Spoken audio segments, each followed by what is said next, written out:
Okay, now in my all the mods series, I thought I'd look at my 2006 Yamaha FJR. For those of you who know this bike, understand why we have such an affection and a following for it. It's a big inline 4 1300. This thing is so nice. It'll cruise all day on the freeway. In fact, yesterday I rode from where I live in the northwest corner of the Twin Cities up to a city called Brainerd. It's a 250-mile round trip, and I was to go up there because they have one of my favorite hamburger places that also makes homemade pie. So, you know, I'm food driven. I like having a reason for a destination. But anyway, it was 250 miles. Incredibly comfortable, even though it was a cold day. It was like 60 degrees probably on average. So I'll show you some of the mods I've made on this. I'm not going to do a riding demo because if you've seen any other videos on my channel, you'll see, you know, that my FJR is featured in like my 2022 East trip out to Maine. I did one the end of last year, just kind of, it's in the playlist. I think it's the Joy of the Ride or whatever. But anyway, there's lots of examples of me riding this thing, but I thought I'd go through in a little more detail all the mods I've made. I'm going to keep it in the shop here. I don't need to start it. You know what they sound like. Kept the stock exhaust, but a few changes that I have made. I'm going to start with the front end here. And first thing you'd notice is I did this VStream Windscreen, because those of you that know this bike know that it articulates and rises up. You have a control on the left hand, and what's nice about this versus the stock windscreen, the stock windscreen comes up to about here, so you really get a lot of air blowing in on your shoulders and your head all the time. And even when you raise it up, when you raise up the stock windscreen, the highest it comes is to the top of this, which is the lowest setting. This comes up another however many inches. This would be 6 inches, something like that. Gives you a complete protection from the wind. Obviously there's limits, but you know, side winds like yesterday, there was only so much you can do to protect yourself, but totally worth the investment. This bike too, I'll mention, so this is a 2006. Which was the year that Yamaha corrected the excessive heating issue from the engine. They did some mitigation of that. So personally, I'd recommend, if you're ever going to get one of these, don't get anything earlier than an 06. I refer to this one as Big Blue. When I bought it, it had about 30,000 miles on it. I'm now up to like 62,000, something like that. I've got a trip planned in 2025 to head down to Key West, so I'll be adding another 6,000 at least there. Couple of things you'll notice is I've got these roll-on brand levers that allow me to adjust how close they are to the bars. Got it on both the brake and the clutch. You can kind of see that over here. The other thing that you might notice is that I've got a few mounting pieces on the handlebars. I've obviously got my RAM phone mount, which is great because the thing I love about this one is it slides up and it really holds your phone in place. This is my Garmin mount from RAM. I also have a couple other ball mounts, you know, for if I want to have my GoPro mounted off, you know, kind of off the wing or looking straight forward. So it's kind of nice to have all those things on there. I did also add, actually I had my friends at Moon Motorsports add this heated grip. Obviously it's both sides. The control is right here. This is from Koso. I actually tried it yesterday for the first time. Oh my god, what a nice difference that makes. I've got this Ogio tank bag, which has the ring mounted around the gas filler cap. It's really nice. You know, I carry just a few things in there, so for a day ride it's perfect.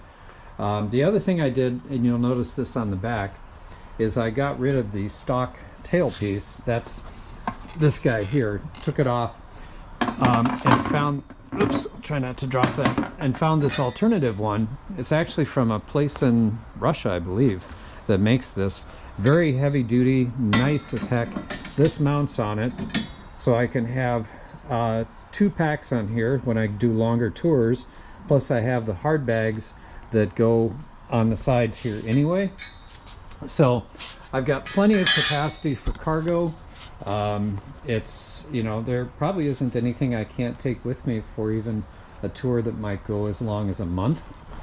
The other couple of things you'll see that are definitely improvements is I put this foot peg lowering kit on here, drops the pegs down, actually brings them forward by about, I think it's about 1.5 inches, and drops them down about 2 inches.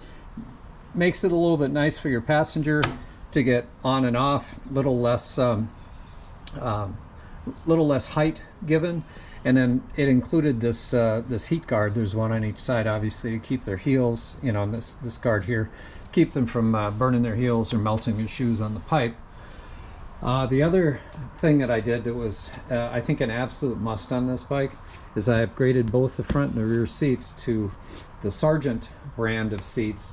I will just say that when I got this bike, I bought it in 2015, so I've had it now for 9 years. The first 2 or 3 rides on it, it was all I could do to bear with riding on the stock seats, and I immediately ordered these. What I love about these, especially Sargent, and I'll give them all kinds of credit for this, I had actually had a little mishap in the shop here, tipped over my motocrosser and put like a V-shaped gouge in the seat fabric here, and I think it was $110 or $115. They did a complete recover, the original fabric, the original silver welts, the whole thing, and it's like, okay, totally worth it for that. And this is incredibly comfortable. Both my wife and I love riding this bike. And also I got it with the backrest. You don't see it here right now, but you flip this open and it pops on and sits right here at this point for my wife. Of course, when I've got that additional luggage rack on there, it's only solo riding. I think that's most of the upgrades to this bike. I haven't really changed anything with drivetrain, with brakes. I've left the stock exhaust on there. You know, obviously a tank protector, just because I do tend to lean forward into it, kind of sport bike style. That's just the way I like to ride. This is a great bike. If you ever are looking for a sport touring machine and want one that is as reliable as heck all day long, and you can ride anywhere you want on this thing, service, parts availability, all those things are quite amazing. And I'm going to say, other than just routine things like tires, you know, some oil changes, you know, fluid replacement, just stuff like that, I've never had anything go significantly wrong on this. The only big expense I had this year for this bike was getting it ready for my 2025 tour down to Florida. I had Moon Motorsports, that's my go-to place, my shop. I had them replace the front fork seals, which it cost, I'll say a few hundred, well, more than a few $100s, but it was totally worth it, because after 60,000 miles is the original stuff, they're starting to weep, you know, moisture and stuff like that. So you just got to take care of some of those things and stay on the maintenance. Totally incredible bike. There is not anything that, even for a moment, that I can think of that I would say I don't like about this bike. It is a joy to ride, and everywhere I've gone with it, I'm going to just say it's always performed. I've never been let down by it. So anyway, it's a great bike, highly recommended. In this case, when I talk about all the mods, I'm going to just say just the tasteful ones that I think made sense to do on this bike to improve the comfort. A little different goal than maybe on some of the other bikes where I'm all about the performance and that sort of thing. So hope you like this, and like I say, check it out. You can go look at some of my other videos where I've actually been riding this thing out east.